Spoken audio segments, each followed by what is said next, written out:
আসসালামু আলাইকুম। আপনি সাদিয়া? ওয়ালাইকুম আসসালাম। জি, আমি সাদিয়া। ভাইয়া আপনার কথা বললো আপনার সাথে দেখা করতে, তাই আসলাম। আসলে আপনার সাথে কিছু জরুরি কথা বলা দরকার। এই মুহূর্তে আমার তেমন কিছুই নেই, চাকরি নেই, পড়াশোনা মাত্র শেষ হলো। সুতরাং বুঝতেই পারছেন বিয়ের জন্য যে একটা মানসিক প্রস্তুতি, তার কোনোটাই আমার নেই।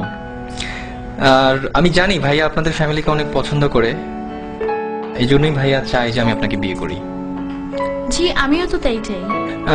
আসলে আমি আপনাকে কি বোঝাতে চাচ্ছিলাম আপনি হয়তো বুঝতে পারেননি।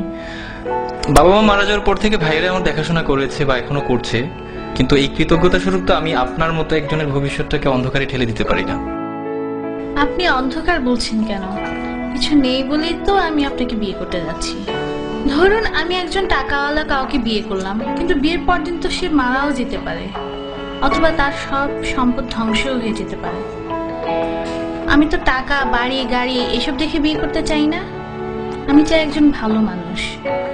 তাছাড়া আজকালকার ছেলেদের যে অবস্থা, তারা যেভাবে চলাফেরা করে, এদের মধ্যে তো ভালো ছেলে পাওয়াটা খুবই মুশকিল।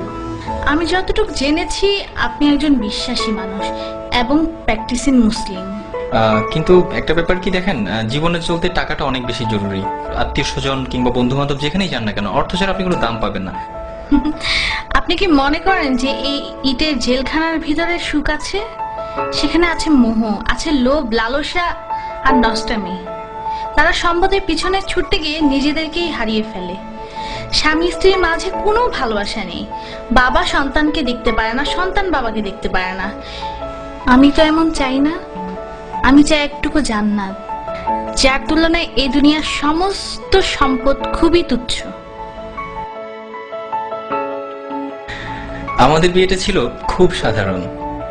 মসজিদে গিয়ে বিয়ে করলাম, এরপর কিছু জিলিপি কিনে গরিবদের মাঝে বিলিয়ে সারাদিন দুজন মিলে ঘুরলাম।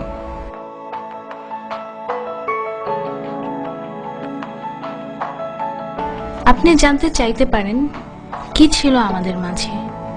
কিছুই না, একটি শক্তিশালী বিশ্বাস মাত্র।